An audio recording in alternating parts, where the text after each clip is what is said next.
السلام علیکم دوستو، آپ دیکھ رہے ہو قصہ کہانی اور میں ہوں آپ کا ہوسٹ ثناء اللہ نیازی۔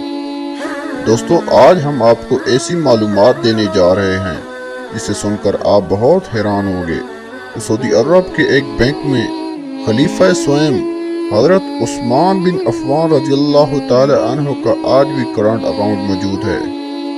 یہ جان کر آپ کو حیرت ہوگی کہ مدینہ منورہ میونسپلٹی میں سیدنا عثمان بن عفان رضی اللہ تعالی عنہ کے نام پر باقاعدہ جائیداد رجسٹر ہے، اور آج بھی حضرت عثمان رضی اللہ تعالی عنہ کے نام پر بجلی اور پانی کا بل آتا ہے۔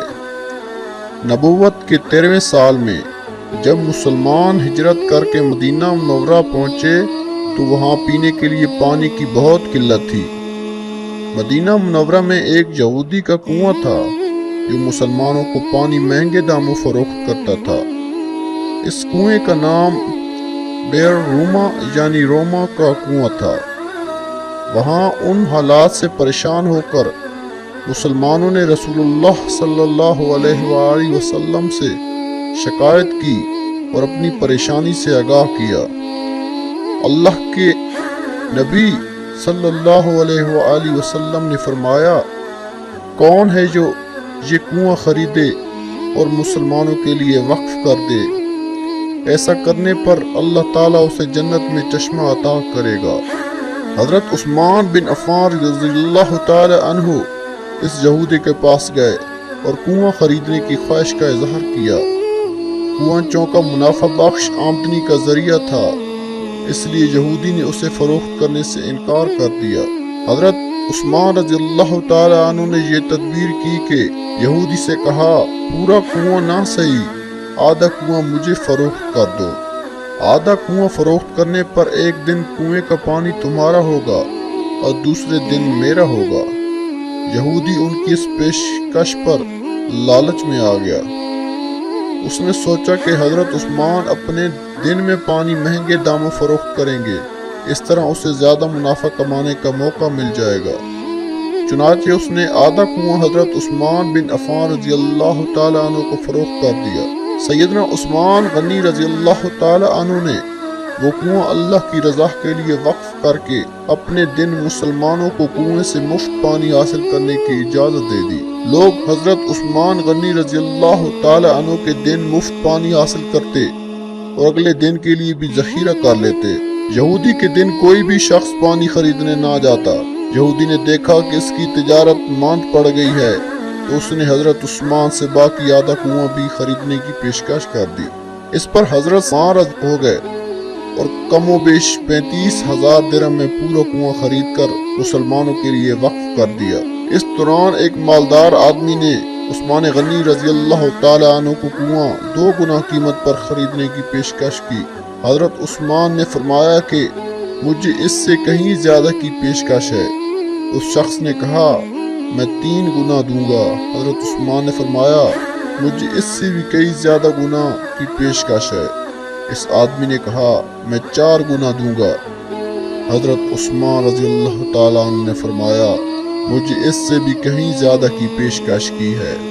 اس طرح وہ شخص رقم بڑھاتا گیا اور حضرت عثمان یہاں جواب دیتے رہے، یہاں تک اس آدمی نے کہا کہ حضرت آخر کون ہے جو آپ کو 10 گنا دینے کی پیشکش کر رہا ہے؟ سیدنا عثمان رضی اللہ تعالی عنہ نے فرمایا کہ میرا رب مجھے ایک نیکی پر 10 گنا اجر دینے کی پیشکش کرتا ہے۔ وقت گزرتا گیا اور یہ کنواں مسلمانوں کو سیراب کرتا رہا، یہاں تک کہ عثمان غنی رضی اللہ تعالی عنہ کے دور خلافت میں اس کنویں کے ارد گرد کھجوروں کا باغ بن گیا اور اسی دور میں ہی اس باغ کی دیکھ بھال ہوئی۔ بعد ازاں آل سعود کے عہد میں اس باغ میں کھجور کے درختوں کی تعداد تقریباً 1550 ہو گئی۔ حکومت وقت نے اس باغ کے گرد 4 دیواری بنوائی اور یہ جگہ میونسپلٹی میں حضرت عثمان بن عفان رضی اللہ تعالی عنہ کے نام پر رجسٹر کر دی گئی۔ وزارت زراعت جہاں کی کھجوریں بازار میں فروخت کرتی اور اس سے حاصل ہونے والی آمدنی سیدنا عثمان بن عفان رضی اللہ تعالی عنہ کے نام پر بینک میں جمع کرواتی رہی۔ چلتے چلتے اس اکاؤنٹ میں اتنی رقم جمع ہو گئی کہ مدینہ منورہ کے مرکزی علاقے میں اس باغ کی آمدنی سے ایک کشادہ پلاٹ لیا گیا، جہاں عثمان بن عفان رضی اللہ تعالیٰ عنہ کے نام سے ایک رہائشی ہوٹل تعمیر کیا جائے لگا۔ اس رہائشی ہوٹل سے سالانہ 50 ملین ریال آمدنی متوقع ہے، جس کا آدھا حصہ غریبوں اور مسکینوں کی کفالت اور باقی آدھا حضرت عثمان بن عفان رضی اللہ تعالیٰ عنہ کے بینک اکاؤنٹ میں جمع ہوگا۔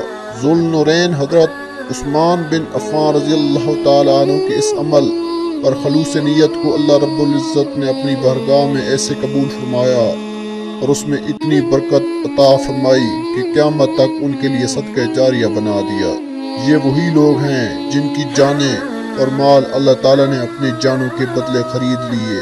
یہ وہی لوگ ہیں جنہوں نے اللہ کے ساتھ تجارت کی۔ ناظرین، اس کے ساتھ ہم آپ کو حضرت عثمان غنی بن عفان کا بھی ذاتی زندگی کا تعارف کرواتے چلتے ہیں۔ سیدنا حضرت عثمان غنی اسلام کے تیسرے خلیفہ راشد ہیں۔ آپ قریش کی شاخ بنو امیہ سے تعلق رکھتے ہیں۔ آپ کے اس خاندان کو یہ منفرد اعزاز حاصل تھا کہ زمانہ جاہلیت میں قریش کا قوی علم عقاب بے وقت جنگ اسی قبیلہ کے پاس ہوتا تھا۔ آپ کا سلسلہ نسب 5ویں پشت میں عبد مناف سے آقا کریم تک جا پہنچا صلی اللہ علیہ وآلہ وسلم۔ آپ کی والدہ کا نام اردی بنت قریظ ہے اور والد کا نام عفان ہے۔ آپ کی ولادت عام الفیل کے چھٹے برس میں سن عیسوی کے لحاظ سے 576 عیسوی میں ہوئی۔ آپ نے ابتدائی زندگی میں ہی پڑھنا لکھنا سیکھ لیا تھا اور اسی وجہ سے آپ کا شمار قریش کے چند پڑھے لکھے افراد میں ہوتا تھا۔ ابن عساکر کی روایت کے مطابق میں نے حضرت عثمان غنی سے بڑھ کر کسی کو خوبصورت نہیں پایا۔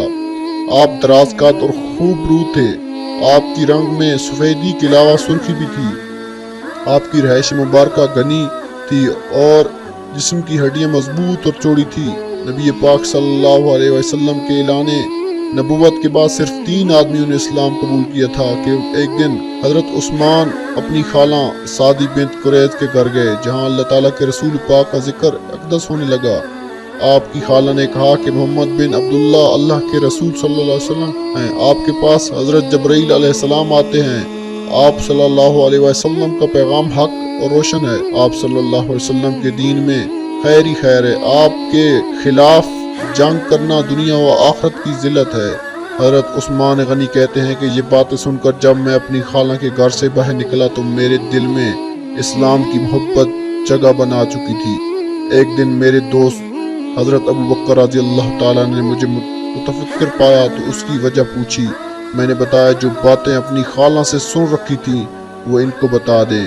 یہ سن کر حضرت ابوبکر صدیق نے فوری طور پر ارشاد فرمایا کہ اے عثمان، تم فہم فراست کے مالک ہو، حق و باطل تم سے متشبہ نہیں رہ سکتا۔ اللہ کی قسم تمہاری خالہ نے سچ کہا ہے۔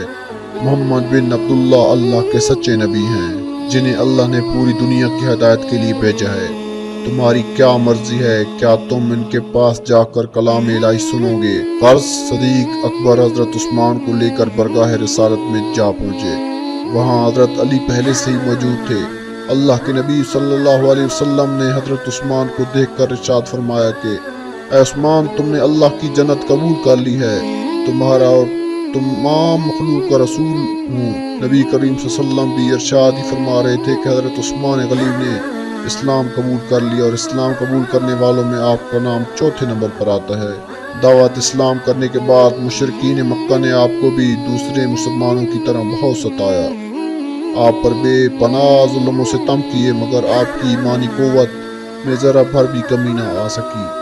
حضرت عثمان غنی کی سیرت طیبہ کا اگر مطالعہ کیا جائے تو آپ کی سیرت و کردار پر رشک آتا ہے، اور وہ کون سا خلق اور کون سی صفت جلیلہ نہیں تھی جو آپ میں موجود نہ ہو۔ محبت رسول صلی اللہ علیہ وآلہ وسلم کا یہ عالم تھا کہ تمام غزوات میں رسول کریم صلی اللہ علیہ وسلم کے ہمرکاب ہو کر جان ساری و قربانی کی مثالیں قائم کی۔ احترام رسول پاک صلی اللہ علیہ وسلم کا یہ عالم تھا جس ہاتھ سے رسول اللہ صلی اللہ علیہ وسلم کی بیت کی زندگی باروں سے ہاتھ کو اپنے نجاست یا محل نجاست نہیں لگنے دیا۔ آپ کی اتباع رسول صلی اللہ علیہ وسلم کی یہ کیفیت تھی کہ ہمیشہ اپنے ہر قول و فعل میں رسول اللہ صلی اللہ علیہ وسلم کی اتباع کرتے تھے۔ حتیٰ کہ ایک دفعہ وضو کرنے کے بعد مسکرائے تو لوگوں نے وجہ دریافت کی تو آپ صلی اللہ علیہ وسلم نے فرمایا کہ میں نے ایک مرتبہ رسول اللہ صلی اللہ علیہ وسلم پر نور کو کہا بعد میں نے آپ صلی اللہ علیہ وسلم لوگوں نے وجہ دریافت کی تو آپ نے فرمایا کہ میں نے ایک مرتبہ رسول پر نور کو بعد وضو مسکراتے ہوئے دیکھا۔ دوستو امید کرتا ہوں آج کی یہ ویڈیو پسند آئی ہوگی۔ اللہ نگہبان۔ مزید ایسی ویڈیوز کے لیے ہمارے چینل قصہ کہانی کو سبسکرائب کریں اور ساتھ گھنٹی والے نشان پر کلک کر دیں تاکہ ہمارا آئندہ آنے والی ہر ویڈیوز آپ تک سب سے پہلے پہنچ سکے، اور ساتھ کامنٹ باکس میں بتا دیجئے کہ ہمیں اگلی ویڈیوز کس موضوع پر بنانی چاہیے۔